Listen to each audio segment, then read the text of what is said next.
2014ला जेव्हा मी मुख्यमंत्री झालो त्यावेळी आमचे जे सैनिक शहीद व्हायचे त्यांना शासनाच्या वतीनं आम्ही 3 लाख रुपये द्यायचो।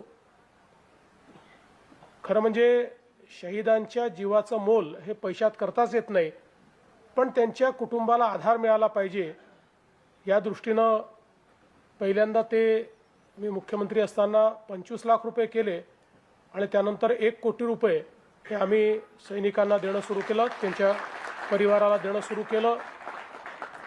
परिवाराला जमीन असेल, वेगवेगळ्या प्रकारे जी काही मदत करता येईल ती केंद्र सरकारच्या वतीनं तर होतेच, पण राज्य सरकारच्या वतीनं देखील ती करणं आपण सुरू केलं।